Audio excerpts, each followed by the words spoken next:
J'ai commencé à me maquiller vers la fin du collège environ, même si avant je piquais très bien le maquillage de ma mère.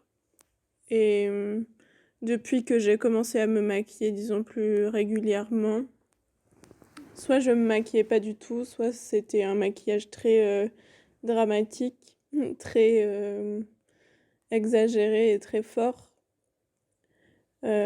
Après, j'ai commencé dans une période où je m'habillais plutôt émo et excentrique, donc peut-être que ça a joué là-dessus, mais je pense que même après cette période-là, mes maquillages sont restés super excentriques, un peu clownesques. Je pense que j'ai toujours considéré plus ou moins le maquillage comme une forme de travestissement pour moi, même si j'avais pas les mots pour décrire ça. Mon expérience du maquillage s'est faite avec l'apprentissage des codes normatifs du genre féminin qui m'étaient attribués. J'ai tenté des choses dans mon adolescence, sans grand intérêt pour autant pour mon apparence. Je me fichais des modes, des tendances. On me reprochait même dans mon cercle amical de ne pas avoir goût aux choses normales de mon âge et de mon groupe social. En sortant du lycée, j'ai questionné mon rapport au genre, au sexe, à la sexualité, et conclu de toutes ces pérégrinations intellectuelles que je n'étais pas totalement meuf, plutôt un truc dont l'affiliation au genre ou le ressenti de genre était faible et penchait vers cette neutralité un peu floue, teintée d'une appartenance sociale à la féminité. En ce qui me concerne, j'ai passé beaucoup de temps dans le placard. Ça m'a pris énormément de temps de trouver des gens avec qui je me sentais vraiment à l'aise. Je me définissais seulement en tant que meuf trans au départ. Puis avec le temps, j'ai compris que le terme agent me correspondait mieux. Et je sais pas vraiment s'il y a une corrélation. Mais c'est à peu près à cette période que j'ai commencé à me maquiller pour de vrai, à oser des choses. Du coup, j'ai appris toute seule dans mon coin pendant le premier confinement, sans tuto. Je cherchais mon style en réfléchissant à ce que j'aimais comme maquillage ou en m'inspirant de ce que je voyais sur Twitter. Le maquillage, j'ai commencé à réellement l'apprivoiser et l'exploiter suite au constat de mon invisible non-binarité. Ce geste a fait écho à des heures de visionnage de vidéos par des make-up artistes et des queendom, femmes, hommes, queer et j'en passe. Avec ce look normé, j'apprécie cette sensation de me travestir dans cette apparence très féminisée et malgré moi hétéronormée. Oui, car j'ai beau être bi ou pan, comme vous voulez. Dans les milieux queer, je passe pour l'hétéro-cis de service à défaut de travailler un style particulier. Le maquillage m'aide à accepter cette féminité. Je ne parviens pas à l'utiliser à des fins de présentation non genrée ou selon les jauges masculines, car je débute et ne sais où aller. Depuis, j'ai fini par comprendre et accepter que je suis une personne non binaire. Et mon rapport avec mon apparence a commencé à faire plus sens avec cette information. Mais ça a augmenté aussi le fait d'être mal à l'aise avec mon apparence, de m'en rendre compte et de me concentrer là-dessus. Du coup, depuis que je sais ça, j'ai plus de mal à me maquiller parce que de remarquer encore plus des alignements avec mon identité, ça a amplifié le malaise ou cette idée de décalage qui avant m'amusait plus comme une idée de jeu et de travestissement commençait à me créer un peu d'anxiété. Donc j'ai quasiment totalement arrêté de me maquiller dans la vie de tous les jours.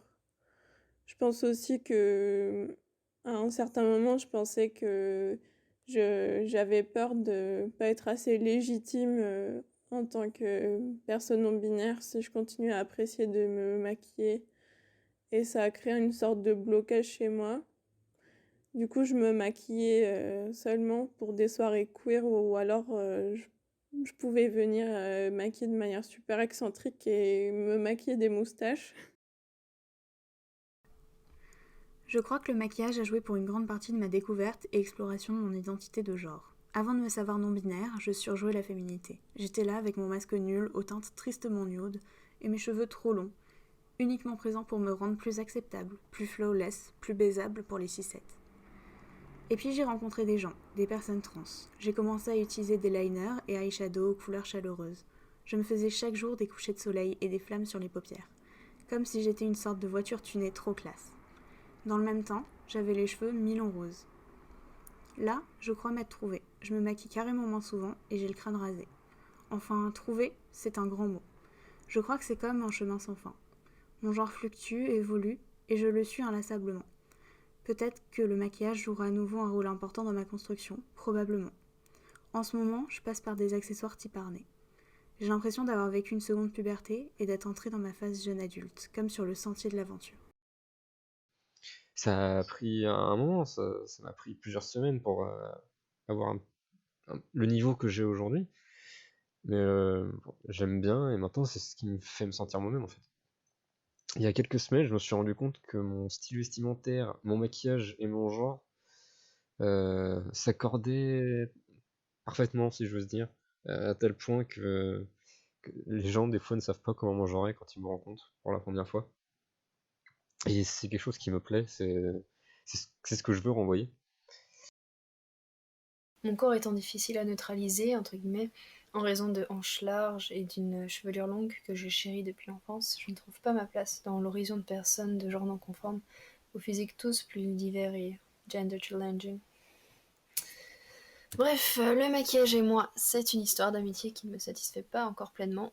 Lorsque j'en porte, même très standardisé, il m'arrive de n'avoir rien de féminin et pourtant, c'est ce que ce visage reflète en société et ça m'ennuie que l'on associe systématiquement une esthétique à un organe sexuel ou un genre social.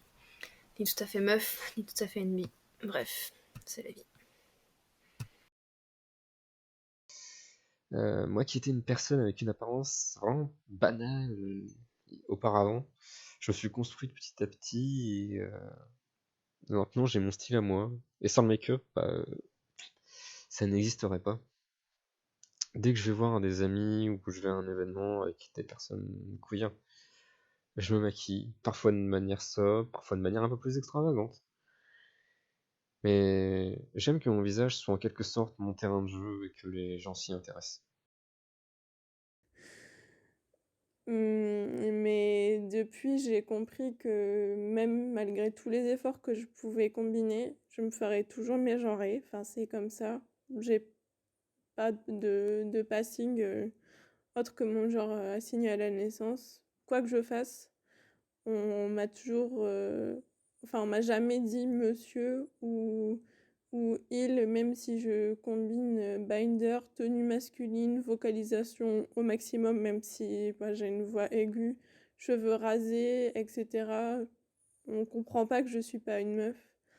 Donc finalement, au bout d'un moment, ça a fini par me fatiguer de faire tous ces efforts, finalement plus pour les autres que pour moi, puisque de toute manière, ça sera jamais compris. Enfin, tant que je suis pas hormonée ou quoi, ce que je sais pas si je le ferai un jour, de toute manière j'aurai zéro passing, du coup ça a créé un ras-le-bol et au final depuis je porte ce qui me plaît, puisque de toute manière foutu pour foutu, autant me faire plaisir à moi.